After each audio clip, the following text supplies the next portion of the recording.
Graças a Deus por estarmos mais uma vez aqui nesta ocasião para juntos estarmos estudando a Palavra de Deus.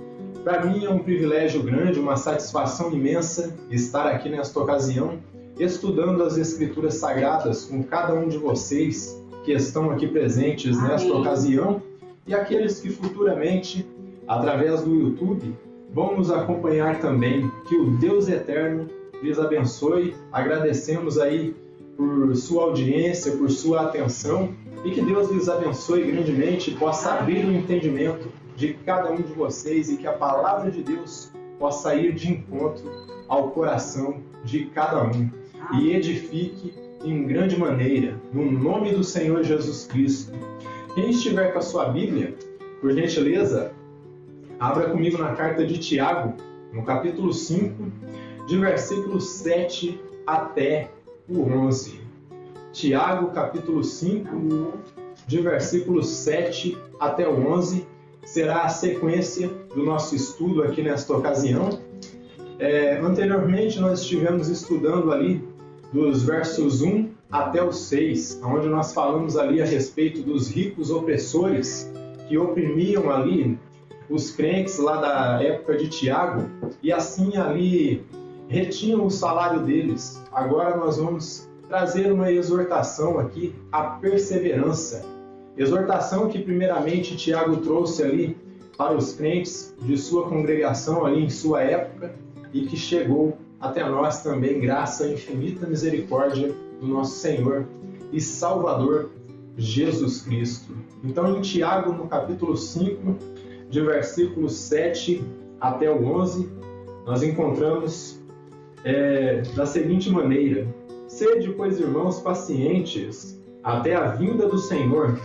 Eis que o lavrador aguarda com paciência o precioso fruto da terra, até receber as primeiras e as últimas chuvas. Sede vós também pacientes e fortalecei o vosso coração, pois a vinda do Senhor está próxima. Irmãos, não vos queixeis uns dos outros, para não serdes julgados. Eis que o juiz está às portas. Irmãos, tomai por modelo no sofrimento e na paciência os profetas, os quais falaram em nome do Senhor. Eis que temos por felizes, por bem-aventurados, os que perseveram firmes. Tendes ouvido da paciência de Jó, e vistes que fim o Senhor lhe deu, porque o Senhor é cheio de terna misericórdia e compassivo. Amém? Até aqui a leitura das Escrituras Sagradas. Então que o Deus Todo-Poderoso possa nos abençoar nesta ocasião, na nossa meditação e instrução aqui nas Escrituras Sagradas. Então, sem mais delongas, o nosso autor, ele toma aqui como exemplo o agricultor. E por que ele toma o agricultor aí como exemplo de perseverança e dedicação? Então, o exemplo que ele usou aí foi o lavrador, conforme está aí na nossa tradução, mas o termo aí se refere ao homem do campo, ao agricultor, o homem que trabalha com a terra, que trabalha com o plantio. Então, ele toma aí como exemplo de perseverança, de paciência e dedicação o agricultor, pois o homem do campo, ele é paciente, ele é perseverante, e mesmo que o ciclo, ali desde o plantio até a colheita, é longo, é demorado, ele persevera, ele continua até a colheita. Ainda que demorado, ele não desiste, ele persevera em seu trabalho até recolher o precioso fruto. Então notamos aí que ele não poderia usar exemplo melhor aí de perseverança e dedicação ali em sua época, além do agricultor, porque ali estava o modelo claro do que é ser perseverante. Então, ele entende que a planta ela não nasce da noite para o dia, e todos nós, mesmo sem entendermos de agronomia ali, de termos do agronegócio também, nós sabemos que a planta ela não nasce da noite para o dia, e que ali o agricultor ele também entende que o tempo e as condições climáticas estão fora do seu controle, não está sob o controle dele. e por isso ele vai perseverando. Ó. Então, ele sabe que está fora do seu controle, e dessa forma ele entende que se chover demais, a chuva vai destruir, vai acabar ali, vai estragar com a sua plantação. Se chover muito, ele entende que a chuva vai acabar estragando tudo. Mas se o sol for escaldante, o que ele entende que vai acontecer? Vai queimar toda a sua plantação. E se vier uma geada, meus irmãos, aí nem se fala. Ali já destrói tudo e não sobra mais nada. Então, nesse sentido, ele é paciente e ele sabe que tudo depende de uma fé ali. Tem que ter fé para ser agricultor, para depender de algo que ainda está no futuro. Então, ele sabe que a planta não nasce do dia para a noite e que o tempo e suas condições climáticas estão fora do seu controle. E dessa forma ele entende, como eu disse, aí, se chover demais, vai estragar a sua plantação. Se não chover, se o sol for muito quente, escaldante, vai queimá-lo e a geada destrói tudo. Aí nem se fala. E nesse sentido, ele é paciente até chegar ao precioso fruto ali, maduro, ali já na espiga. E nós estamos falando do trigo, né? Aquela pequena espiga que tem nele lá. Então ele sabe que ali é um processo longo e demorado. E por isso ele vai perseverando, ele vai seguindo os seus trabalhos ali. Então, dentro desse processo longo e demorado, ou seja, o plantio, ali no período das primeiras chuvas, que a Bíblia chama aí de chuva temporã, e depois nós temos aí, por volta do mês de outubro, essa chuva aí, que é uma chuva que vem para o crescimento. E isso nós estamos falando aí no contexto de Israel, lá no tempo de Tiago, lá naquele período, eles dependiam dessas primeiras e últimas chuvas. Então a primeira chuva aí que ele fala seria essa chuva temporã, que vem por volta aí do mês de outubro. Essa chuva ela vem para o crescimento. São chuvas aí de outono. E essa chuva é o que vai fazer com que a terra amoleça para que ele possa plantar e ali vai vir o crescimento. Então vocês vão vendo aí que tem um processo aí que tem que ser muito paciente. E passa-se essa primeira chuva aí, que é a chuva temporã. Depois nós temos aí as últimas chuvas, que seria a chuva seródia, a chuva que vem aí por volta de fevereiro e março. Essa já é a chuva aí de primavera. Essa chuva já não é mais para o crescimento, essa chuva de primavera. Ela já vem para o amadurecimento. Então vocês estão notando aí que é um processo. Teve essa chuva aí que veio ali no mês de outubro. O lavrador foi lá, cultivou a terra, fez o seu plantio. Depois entra um outro processo que ele vem esperando essa segunda chuva aí, que é a chuva aí de primavera, onde ela vem para amadurecer os frutos ali por volta de fevereiro, como eu disse, para o amadurecimento. E isso conforme o contexto aí lá de Israel, no período de Tiago. Então era um processo longo e demorado. Ele esperava essa primeira chuva aí, amolecia-se a terra, ele vinha com o arado ali puxado geralmente por animais, fazia o plantio depois que havia preparado essa terra, depois ele aguardava o outro processo, que era essas últimas chuvas aí, a chuva seródia, que vinha para o amadurecimento. Então, como eu disse, o nosso autor ele não poderia tomar um exemplo mais claro para denotar o que é perseverança e dedicação. Então havia um trabalho ali que era árduo. Por isso, nos versos 7 e 8, ele já diz o seguinte, ó: sede, pois, irmãos, pacientes, até a vinda do Senhor. Eis que o lavrador aguarda com paciência o precioso fruto da terra, até receber as primeiras e as últimas chuvas. Sede vós também pacientes, e fortalecei o vosso coração, pois a vinda do Senhor está próxima. Então, o nosso autor aqui, o Tiago, ele já começa a enfatizar a questão aí da paciência. Só que no original grego ali, essa palavra que foi traduzida aí como paciência, ela bem mais faz referência aqui no contexto, no nosso texto, como perseverança. Daqui a pouco vocês já vão entender o porquê é perseverança. A nossa tradução aí traz o termo paciência, mas, em realidade, o que Tiago está falando aqui é perseverança. Já já vocês vão entender. Então, Tiago enfatiza a questão da paciência, que eu chamo aí de perseverança, pois a vinda de Cristo estava próxima. estava chegando. E como eu disse para vocês na exposição passada, os crentes ali dessa época, eles entendiam que a vinda de Cristo ela era iminente. Iria acontecer a qualquer momento.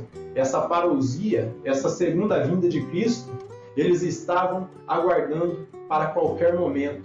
Então, por isso, Tiago enfatiza aí, persevera no meio dessas provações que vocês estão passando aí. Seus patrões estão te humilhando, estão retendo seus salários. Persevera, seja firme, porque a vinda do Senhor está chegando, ela está próxima. Então, o termo paciência que o nosso autor usa aqui denota algo como autocontrole nas provações, e isso é firmeza e perseverança.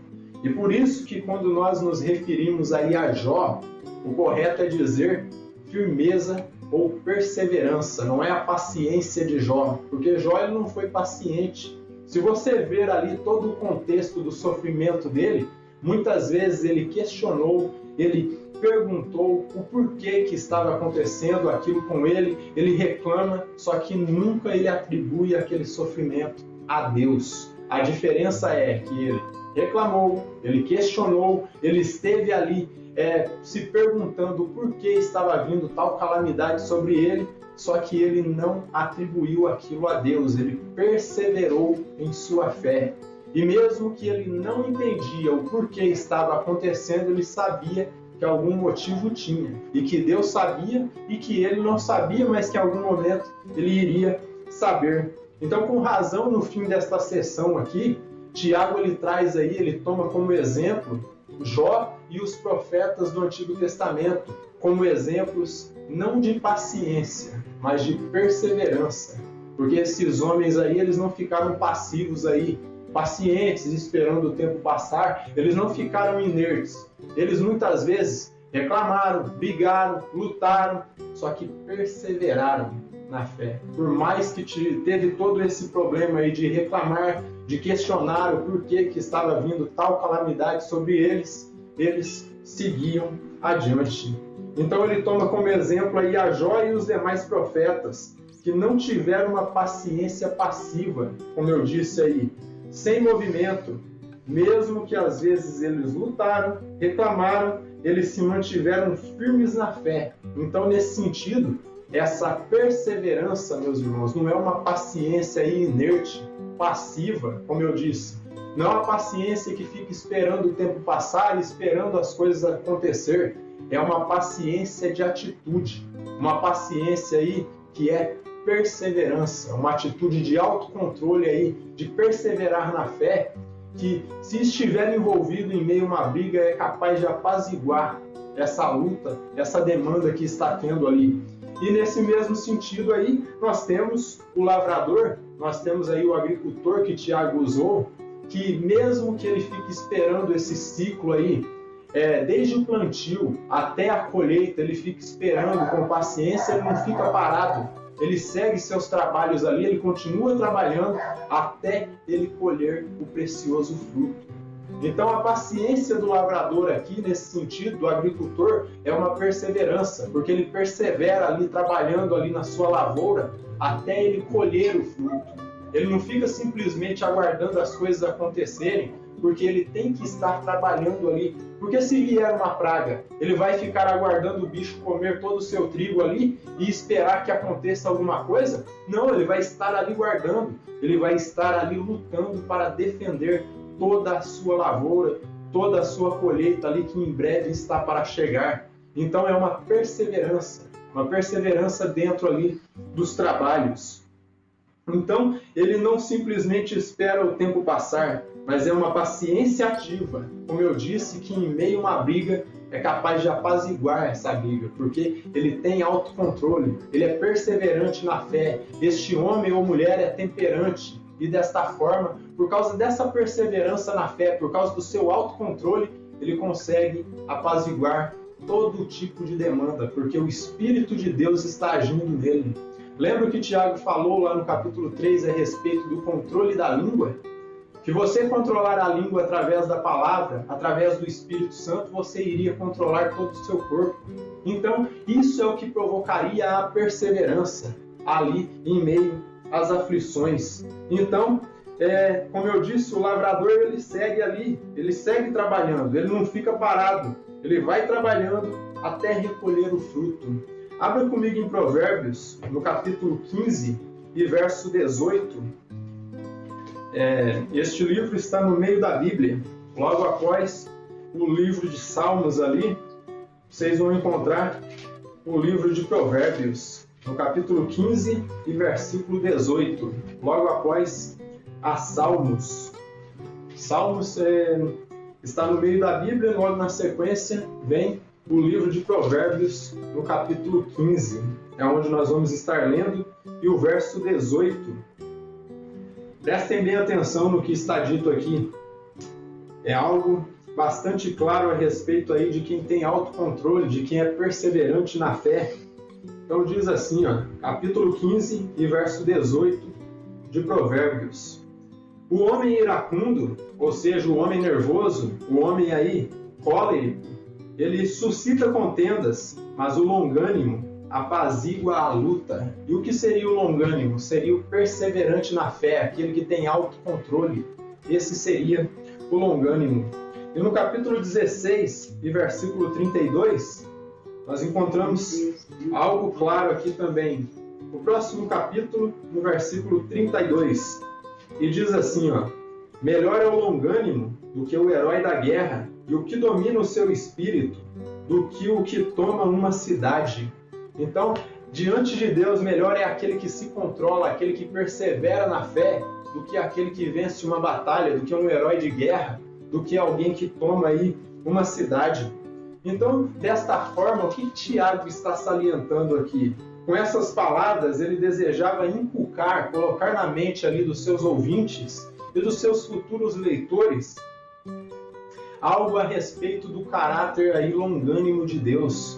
Porque para Deus exigir de nós sermos perseverantes, ele também tem que ser perseverante. É algo que está nele também. É uma característica que está em Deus e ele transfere para nós também.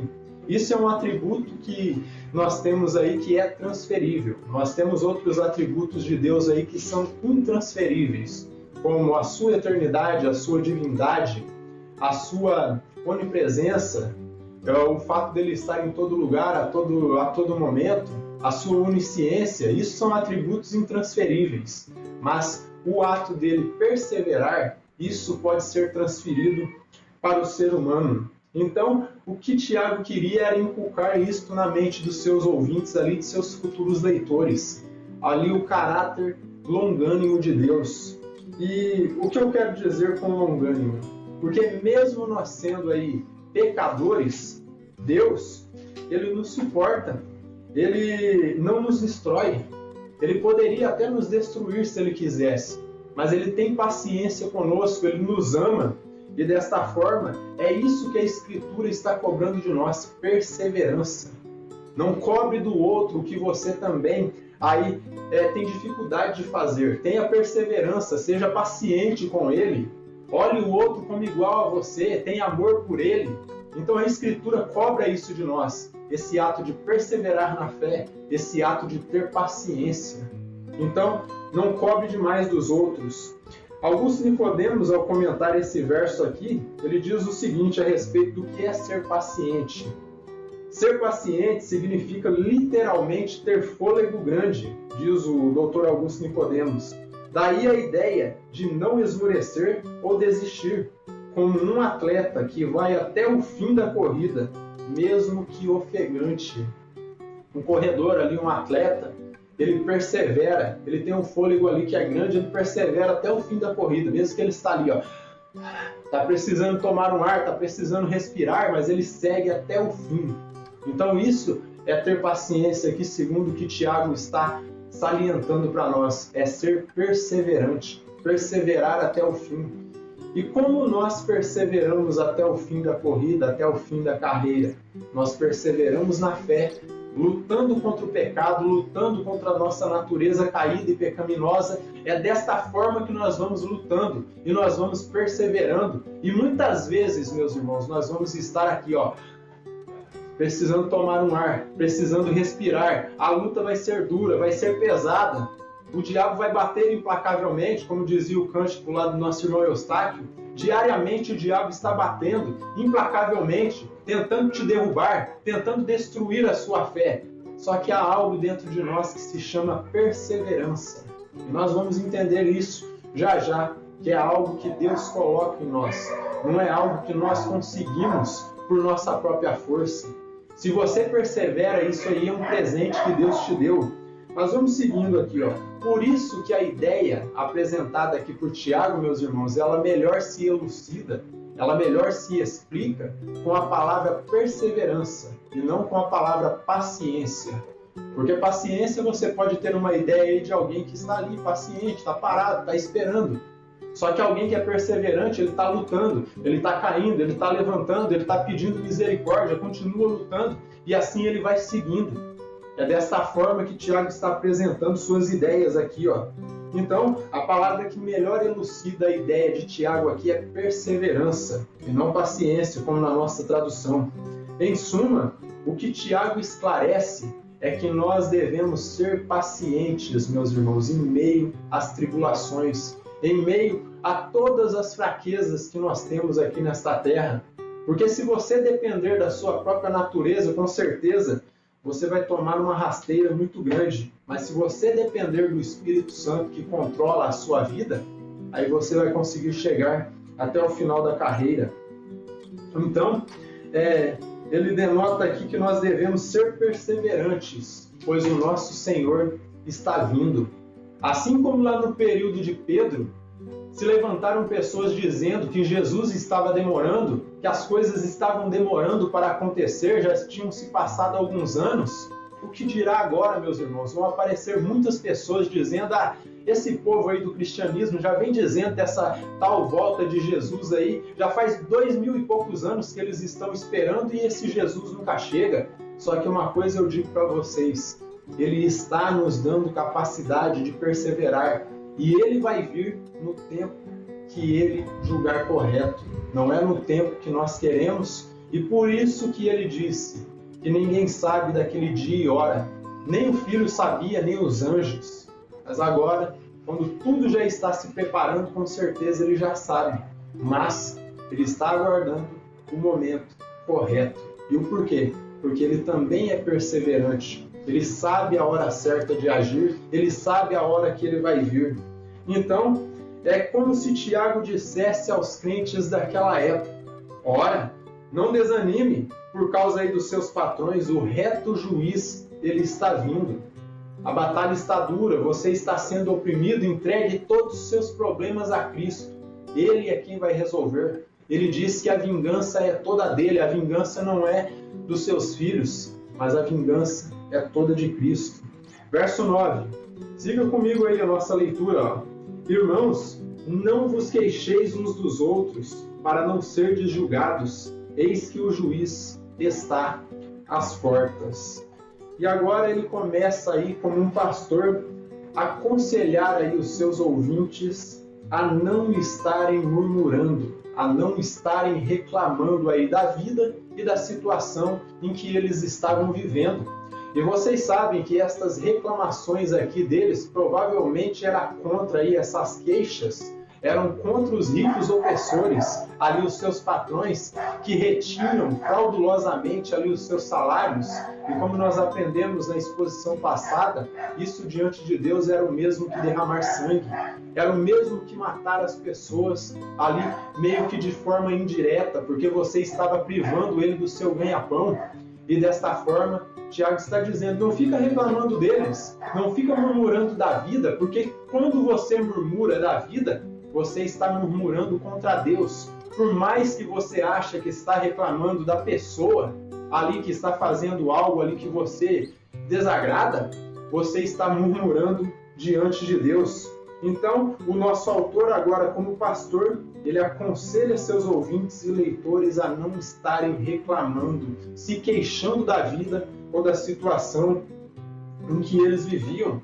Deste modo, o que ele está esclarecendo aí é que quem reclama da vida está reclamando de Deus.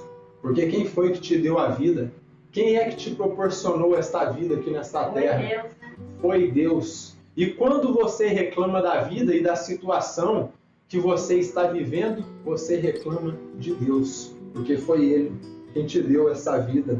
E como eu disse, essas reclamações aí, queixas eram contra aí os ricos opressores. E Ele está dizendo, não reclama deles, porque o que é deles já está reservado. Deus já preparou algo para eles. E vocês ouviram na exposição passada que a própria riqueza que eles adquiriram fraudulosamente no dia do juízo final ia ser o que para eles? Ia ser testemunha de acusação contra eles, porque eles haviam roubado, suplantado a vida dos órfãos e das viúvas. Então esses ricos aí oprimiam e retinham o salário deles.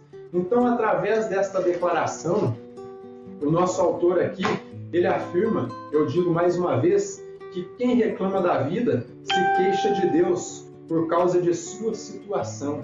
E sabem o que é isso?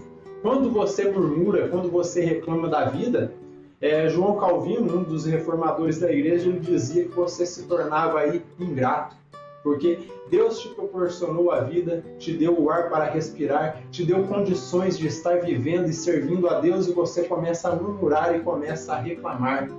E eu digo mesmo, isso é ingratidão demonstrada e prestada diante de Deus. E nós estamos chamados a ser gratos e não reclamões, não murmuradores, pessoas que reclamam da vida e de sua situação. Não, nós temos que estar dando graças por tudo. E assim como Jó, como foi um dos exemplos aqui que Tiago usou, Deus deu, Deus tirou. Bendito seja o nome do Senhor.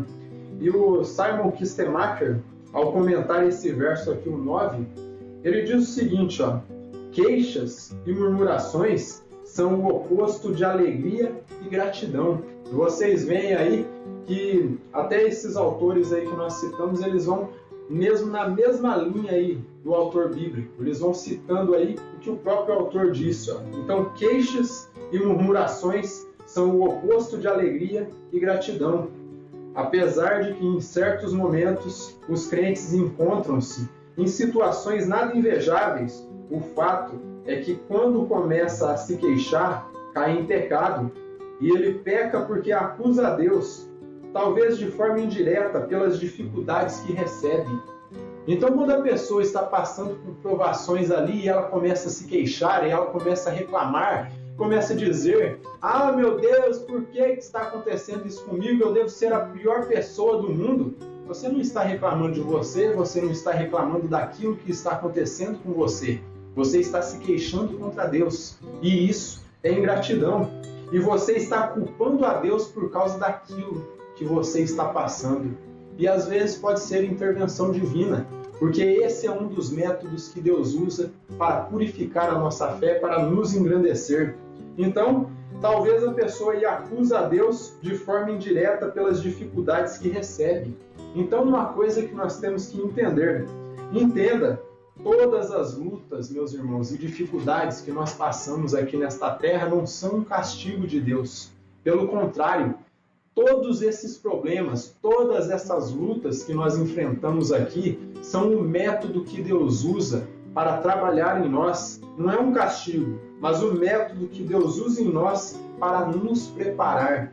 Lembra lá do agricultor, do lavrador? Ele pegava, esperava a primeira chuva ali, a terra amolecia e ele vinha ali com o arado, geralmente, como eu disse, puxado ali por animais, e ele começava a fuçar toda aquela terra ali e abrir ali sulcos e valetas para ser colocada ali a semente, aonde iria nascer a planta e que futuramente ele iria colher o seu trigo. E aparentemente muitas pessoas podiam olhar aquilo e não entender por que ele está bagunçando tudo ali, por que ele está arrasando toda aquela terra e espalhando tudo para todo lado. Parecia um problema absoluto ali. Só que no final da colheita, quando olhava ali o grão maduro ali já na espiga, as pessoas entendiam que tudo aquilo ali foi um processo que o agricultor usou para poder colher o fruto maduro ali já na espiga.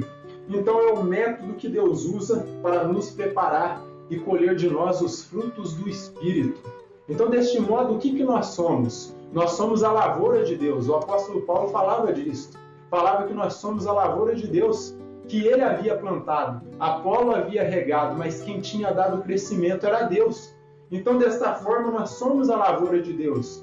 A semente é a palavra de Deus. E qual é o fruto maior? O fruto é a coroa da vida. Esse será o fruto maduro na espiga que nós vamos colher. A nossa coroa de glória, a nossa vida eterna, o nosso corpo imortal, incorruptível e glorificado, semelhante ao corpo de Cristo. Então, desta forma, o que Deus nos convida, através dessa passagem aqui de Tiago, é glorificar o nome dele em meio a todas as provas e diversidades que nós passamos aqui nesta terra. E o porquê? Porque esse daí é o método que Deus usa para nos preparar para receber a coroa da vida. Então não reclame da vida, não reclame dos problemas. Pelo contrário, dê glórias a Deus por tudo que tem vindo sobre a sua vida. Há vezes que parece que tudo chegou ao fim. E se você olhar aí para as Escrituras, você vai ver que quando Jesus terminou o seu processo ali, o seu trabalho, ele só ofereceu obediência para Deus. E o que foi que essa obediência trouxe para ele? Trouxe a cruz, trouxe a morte de cruz ali para ele. Então, muitas vezes, meus irmãos, o nosso ato aí de perseverar, o nosso ato de obediência para Deus vai produzir lutas, frustrações, problemas, gente nos humilhando, todo esse tipo de coisa. Então, desta forma, não reclame dos problemas, dê glórias a Deus por causa disso. Abra comigo aí no capítulo 1 de Tiago. Capítulo 1, de versos 3 a 4.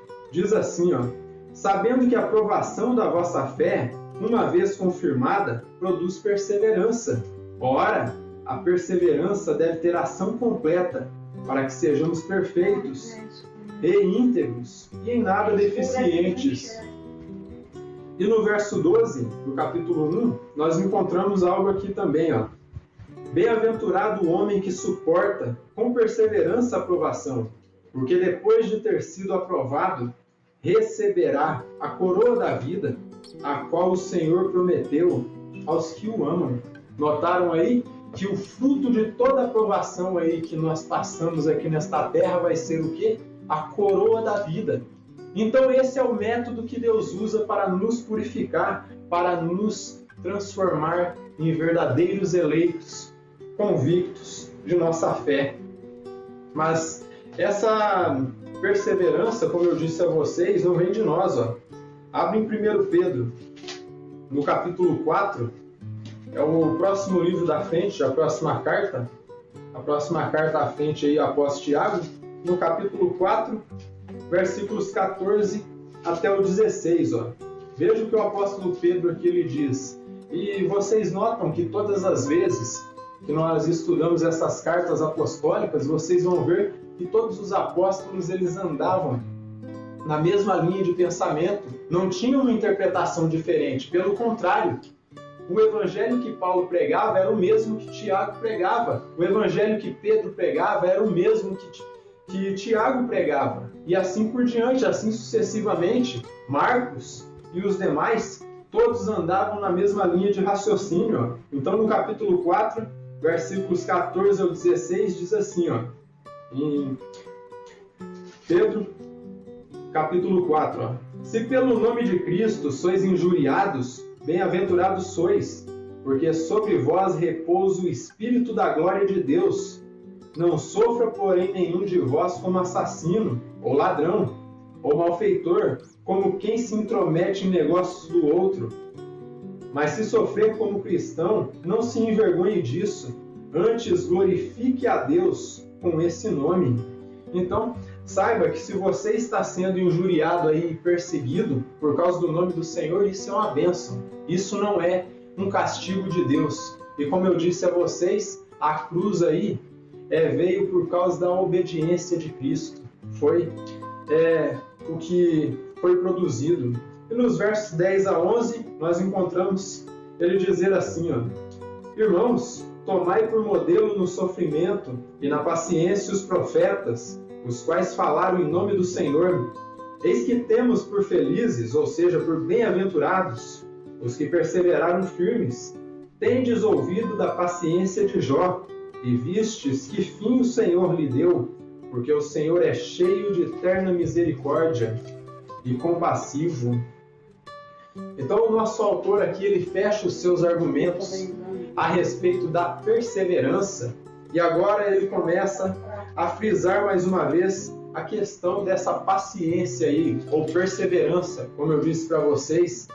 Então, ele aconselha novamente aos crentes daquela época, e a nós aqui também, a serem pacientes na adversidade, mesmo que na prova.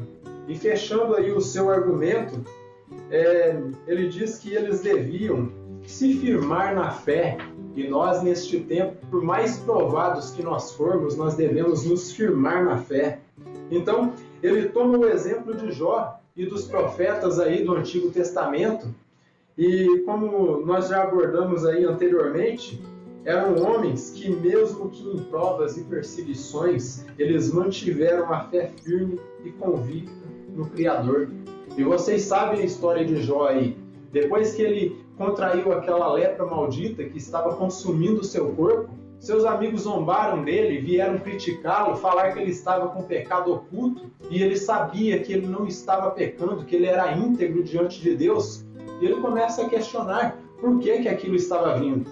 Alguma razão deveria ter. Passa-se o tempo, logo sua esposa vem e abandona ele também, e diz que era para ele amaldiçoar a Deus e morrer. Só que mesmo assim, mesmo tendo perdido tudo, sido abandonado por seus amigos, por sua esposa, perdido seus filhos, todas as propriedades e bens que ele tinha, ele dizia: Deus deu, Deus tirou, bendito seja o nome do Senhor. E Deus tem o poder, né? Essa era a diferença de Jó e dos outros. Mesmo que ele estava questionando o porquê aqueles problemas estavam vindo ali a ele sabia que tinha um Deus que estava num plano muito maior do que ele entendia e sabia o porquê estava acontecendo. Então ele manteve firme a sua fé. E por isso que o que nós identificamos aqui, que o termo correto não é paciência de Jó, mas é a firmeza, aí a perseverança de Jó. Caía, se levantava e continuava adiante. Então, ele manteve firme a sua fé convicta no Criador. Então, Jó, como todos nós sabemos, na hora da angústia, ele questiona os seus amigos e ele questiona o próprio Deus. Ele chegou a perguntar: Senhor, por que está vindo isso sobre mim? E o que ele recebia dos céus era só o silêncio. E nesse sentido, nessa linha de raciocínio aí, os seus amigos olhavam que ele estava clamando a Deus e não vinha nenhum tipo de resposta, fortalecia os argumentos dele, de que eles estavam dizendo ali, de que ele tinha pecado oculto. Então, dessa forma, eles se sentiam fortalecidos. Só que no final, quem ficou envergonhado ali, diante de Deus e diante de todos, foram eles, porque Jó foi exaltado e ele recebeu o dobro do que ele tinha. Então, ele se manteve firme, ele questionava o que estava acontecendo, mas não porque estava questionando Deus num sentido negativo. Ele se perguntava o porquê, porque ele não estava entendendo, ele não sabia o porquê. Porque todos nós que conhecemos a história de Jó sabemos que ele era um homem longânimo, ele era justo, ele era reto diante do Senhor. Então, um homem como ele era difícil ter pecado oculto, e desta forma era um homem que obedecia a Deus. E o fato dele obedecer foi o que produziu a perca dos seus bens, a perca dos seus filhos, a perca da esposa, a perca dos amigos. Ele perdeu, foi tudo, porque ele era obediente a Deus. E da onde que partiu toda essa provação? Veio do diabo, que disse diante de Deus: toca no que ele tem, o Senhor vai ver se ele não vai zombar do teu nome, se ele não vai criticar o teu nome e vai reclamar de tudo que o Senhor já fez. Toca na carne dele. E o Senhor foi permitindo. Só que uma coisa que nós entendemos ali, à medida que Jó foi passando por cada etapa dessa de prova, alguém estava sendo ali humilhado e envergonhado. E era o diabo. E todas as vezes, meus irmãos, que nós caímos, pedimos misericórdia, nos levantamos, mais uma vez, um tombo, uma vitória. Um tombo, uma vitória. Um tombo e um levante, e ali o inimigo ele é humilhado diante de Deus, diante dos anjos e diante de todos. Porque todas as vezes que nós caímos e levantamos, nós estamos demonstrando que nós estamos confiando em Deus, mesmo que nós não estamos entendendo o que está acontecendo. Então ele manteve firme, mesmo diante da zombaria ali dos seus amigos, sendo abandonado por sua esposa, ele manteve sua firmeza. E desta forma, qual é a ênfase de Tiago aí? Como eu disse, não é a paciência inerte de Jó, mas é a perseverança. O fato dele ter perseverado na fé. Abra comigo em Jó no capítulo 1, e versículos 21 e 22. É o livro que antecede o livro de Salmos. E nós vamos encontrar ali no capítulo 1, versículos 21 e 22, o relato de Jó. E diz assim, prestem bem atenção, E disse, nu saí do ventre de minha mãe, e nu voltarei. O Senhor deu, e o Senhor tomou. Bendito seja o nome do Senhor. Em tudo isto, não pecou Jó, nem atribuiu a Deus falta alguma. Então, o fato dele perseverar e dele não atribuir nada disso a Deus, ele não pecou com os seus lábios. Então, nesse sentido, paciência aqui, meus irmãos, todas as vezes que vocês lerem essa passagem, paciência aqui deve ser entendida como perseverança. Que não é uma paciência passiva ali, uma paciência inerte que fica esperando o tempo passar, mas é perseverança em meio às aflições. E é isso que Deus requer de nós. E ainda em Jó, no capítulo 16, nós encontramos aqui várias frases de Jó demonstrando a sua perseverança. Jó, capítulo 16, versículo 19, ele diz assim, ele diz assim, já agora sabei que a minha testemunha está nos céus e nas alturas quem advoga a minha causa.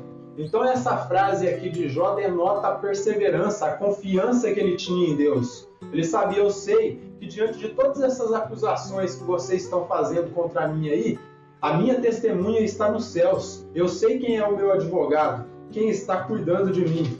E no verso 25 do capítulo 19, ele diz mais aqui, porque eu sei que o meu Redentor vive e por fim se levantará sobre a terra. Então ele sabia que o Redentor dele, no caso Deus, ele vivia, ele estava vivo e por isso ele confiava. Eu bem sei que o meu Redentor vive. Aquele que vai me redimir de todas as minhas aflições, ele vive. Ele não está morto, ele não está inerte, mas ele está olhando e ele está analisando tudo o que está acontecendo. Desta forma eu já posso concluir aqui com duas aplicações ao nosso texto mais aqui. Ao decorrer aqui do nosso estudo eu fui dando algumas aplicações rápidas aqui e duas principais. Paciência, meus irmãos, é o primeiro aqui que eu quero salientar com vocês. Paciência é uma virtude que ela deve ser cultivada em nossas vidas, pois é ela que nos leva à perseverança. É ela que vai nos levar a perseverar. Mesmo em meio a lutas e adversidades, quando nós estamos pacientes, confiando no poder de Deus, perseverantes, ali nós vamos perseverar. Então, e o que é que nos leva à perseverança? É essa esperança bendita da volta do Senhor e Salvador Jesus Cristo. Veja aqui no capítulo 1 de Tiago o que ele nos diz aqui. Capítulo 1, versículos 2 até o 4 de Tiago. Meus irmãos, tende por motivo de toda alegria o passardes por várias provações, sabendo que a provação da vossa fé, uma vez confirmada, produz perseverança. Ora, a perseverança deve ter ação completa para que sejais perfeitos e íntegros, em nada deficientes. E essa paciência, meus irmãos, essa perseverança, como eu já salientei aqui para vocês, ela não vem de nós. É uma perseverança que Deus coloca em nós, é um dom que Deus coloca em nós. Abre em 1 Pedro, capítulo 5, versículo 10. E ali está dito isso, ó. 1 Pedro, capítulo 5, e versículo 10. E diz assim, ó: Ora, o Deus de toda graça, que em Cristo vos chamou à sua eterna glória, depois de terdes sofrido por um pouco, Ele mesmo vos há de aperfeiçoar, firmar, que aqui é perseverança, essa palavra aqui, ó, fortificar e fundamentar. Então, quem é que vai nos firmar, fortificar, aperfeiçoar e fundamentar? É Deus. Então, o fato de nós cairmos no pecado, nos levantarmos, pedirmos perdão a Deus, cometermos nossos erros, o fato de nós conseguirmos nos levantar não é por causa de nossa força e de nossa muita sabedoria ou conhecimento da palavra, mas é porque Deus derrama a sua graça irresistível sobre nós. Nós temos um termo muito equivocado que nós usamos quando uma pessoa faz a sua confissão de fé. Às vezes nós temos o costume de dizer: o fulano aceitou a Jesus. Mas a pergunta é: de quem foi a aceitação? Será que fui eu que aceitei a Jesus ou será que foi Ele que me catou lá no charco de lodo do pecado e me trouxe até a sua presença? Será que de fato fui eu que aceitei ou foi Ele que me trouxe? Porque a Bíblia diz que aquele que vir a mim, de modo nenhum eu lançarei fora. Todo aquele que o Pai trouxer, de modo nenhum eu lançarei fora. Então foi Deus quem nos pegou no charco de lodo, derramou a sua graça irresistível sobre nós, nos atraiu e nos trouxe até a sua presença. E isso é uma atitude unicamente de Deus. Então, desta forma, não é sinergista, não é algo aí que tem coparticipação do homem. Não, é algo monergista, aonde só Deus trabalha, onde só Deus age, onde Deus abre o entendimento do ser humano, onde Deus atrai ele. Você não fez nada para aceitar a Cristo de fato. Quem te aceitou ali na cruz do Calvário foi Ele. Ele te escolheu desde antes da fundação do mundo. E desta forma, você é um eleito, um escolhido de Deus. E desta forma, a escolha ocorreu desde antes da fundação do mundo. Não foi você que escolheu servir a Deus. Porque nós já vimos em outros estudos que o coração do homem, o desígnio do coração do homem é continuamente mau. E se não houver uma intervenção do Espírito Santo, o ser humano sempre vai correr no lado oposto. O ser humano não tem condições de aceitar a Cristo por sua própria vontade. Se Deus não derramar a sua graça e a sua misericórdia e o atraí-lo, ele não vai chegar à presença de Deus. Ele sempre vai escolher o lado oposto. Ele sempre vai correr. Então, essa paciência e essa perseverança vem de Deus. E isso é uma doutrina que nós chamamos aí de perseverança dos santos. E quando eu falo de perseverança dos santos, o que isso quer dizer? Uma vez salvo, sempre salvo. Tem alguns irmãos de algumas igrejas que têm o costume de dizer: o fulano caiu da graça. Não existe cair da graça. Se ele caiu da graça é porque ele nunca esteve na graça. Porque se ele estivesse na graça, ali a graça iria sustentá-lo. Então esse sustento, essa perseverança, ela vem de Deus. Não vem de mim, não vem de nenhum ser humano aqui da face desta terra. Essa é uma doutrina que foi abordada por Judas. Aqui no versículo, deixe-me ver, no versículo 1 de Judas. Olha o que ele diz aqui, ó, em sua breve saudação. Ó. Preste atenção no que Judas diz aqui. Ó. Judas, servo de Jesus Cristo e irmão de Tiago. Esse Tiago que nós estamos estudando aqui. Ó. Aos chamados, amados em Deus e guardados em Jesus Cristo. Então ele usou 3 termos aqui. Ó. Chamados, amados e guardados. Aquele que ele chama, ele ama. E aquele que ele ama, ele vai fazer o quê? Ele vai guardar. Então aquele que ele chama, ele já escolheu. E aquele que ele chamou, ele vai sustentar. Então fica mais ou menos assim, ó. Uma vez salvo, sempre salvo. Não há como cair da graça. Pois quem ele escolhe, ele chama. E quem ele chama, ele vai fazer o quê? ele vai sustentar. Então o sustento na fé, essa perseverança, ela vem de Deus. E o segundo ponto, aqui já para concluirmos essa primeira parte, nós devemos entender, meus irmãos, que há algo além desta vida aqui sofrida e passageira. Há algo mais para nós reservado aí, e foi isso que Tiago também quis abordar aqui com as suas palavras, que a nossa existência, meus irmãos, ela não se embasa apenas nessa existência física aqui, mortal e temporária. Há uma coroa da vida e é por ela que nós devemos perseverar. É pela vinda de Cristo, amar a vinda de Cristo, esperar a vinda de Cristo para que nós possamos chegar à coroa de glória. E por isso que é necessário perseverar, é necessário lutar, é necessário pedir misericórdia e lutar diante do pecado, sabendo que essa luta ela só vai ter êxito debaixo da dependência do Espírito Santo. Então, no verso 3 aqui de Judas, ele diz aqui que nós devemos batalhar pela fé uma vez dada aos santos. Ele diz assim, no verso 3, amados, deixe-me ver aqui, quando empregava toda a diligência em escrever-vos a respeito da nossa comum salvação, foi que me senti obrigado a corresponder-me convosco, exortando-vos a batalhardes diligentemente pela fé, que uma vez por todas foi entregue aos santos. Essa fé aqui que ele fala é todo o ensino bíblico apostólico. Essa fé já havia sido dada de uma vez por todas e era necessário batalhar por essa fé no eterno, no Senhor Jesus Cristo. Então, realmente, a única coisa que vai fazer com que o nosso futuro realmente, o nosso futuro eterno realmente esteja assegurado é o fato de perseverarmos debaixo das lutas e provações. Devemos ser obedientes e leais a Cristo.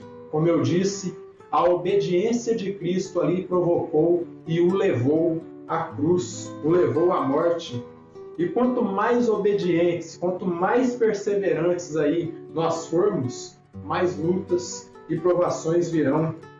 Jesus ele disse lá em João 16:33, no mundo tereis aflições, mas tende bom ânimo, porque eu venci. E se nós somos afligidos aqui, nós aprendemos isso na carta de Pedro, quando nós somos afligidos e perseguidos aqui nesta terra, é porque nós estamos nos identificando com os sofrimentos de Cristo.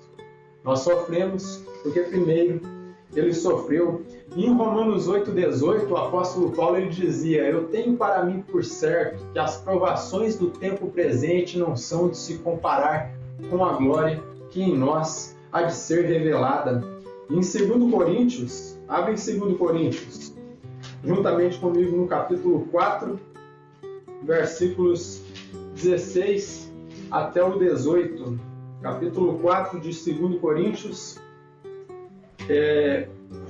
logo após a carta aos Romanos, vem 1 Coríntios e depois 2 Coríntios. Então, 2 Coríntios, capítulo 4, versículos 16 ao 18, diz assim, por isso não desanimamos, pelo contrário, mesmo que o nosso homem exterior se corrompa, ou seja, mesmo que eu morrer, contudo o nosso homem interior se renova de dia em dia, porque a nossa leve e momentânea tribulação produz para nós um peso eterno de glória acima de toda comparação, não atentando nós nas coisas que se veem, mas nas que não se veem, porque as que se veem são temporais e as que não se veem são eternas. Então, quando nós olhamos aqui para as nossas provações, nós não devemos atentar para elas, porque elas são leves e momentâneas. Nós devemos olhar para aquilo que ainda não conseguimos ver e, deste modo, perseverar por aquilo que nós ainda não conseguimos ver, que é a nossa coroa de glória, essa coroa da vida. Então, desta forma, eu te convido, meus irmãos, a exaltar o nome do Senhor em meio às tribulações, em meio às provas, porque Ele está no controle de tudo. Porque, como nós ouvimos, quem Ele escolhe, Ele chama. E se Ele escolheu e se Ele chamou, Ele vai sustentar, Ele vai fazer essa pessoa perseverar. O Dr. William Soto Santiago, neste livreto aqui intitulado O Tempo de Madurar o Fruto, à Luz da Palavra, na página 6, ele comenta este tópico aqui na versão em espanhol, e ele diz o seguinte, todo filho de Deus tem que ser provado, e Cristo não disse, toma o seu ramalhete de flores e segue-me, tome o seu buquê de flores e segue-me, senão, toma a tua cruz e segue-me. E também ele disse, no mundo tereis aflições, mas tende bom ânimo, porque eu venci o mundo. E deste modo, os cristãos passam por diferentes etapas difíceis como indivíduos. E também o corpo místico de Cristo, ou seja, a igreja, como igreja, tem passado e passa por etapas difíceis. Etapas em que, em algumas ocasiões, parece que a igreja do Senhor vai desaparecer. Como também há etapas em que alguns crentes passam por etapas onde parece que tudo tem terminado para essa pessoa. E será, meus irmãos, que quando Jó olhou que ele já havia perdido tudo, a sua esposa tinha se tornado uma louca em rebeldia diante de Deus, seus amigos estavam lhe abandonando, seus filhos estavam mortos, seus animais, todas as suas propriedades ele havia perdido. Será que ele não pensou que tudo estava perdido para ele?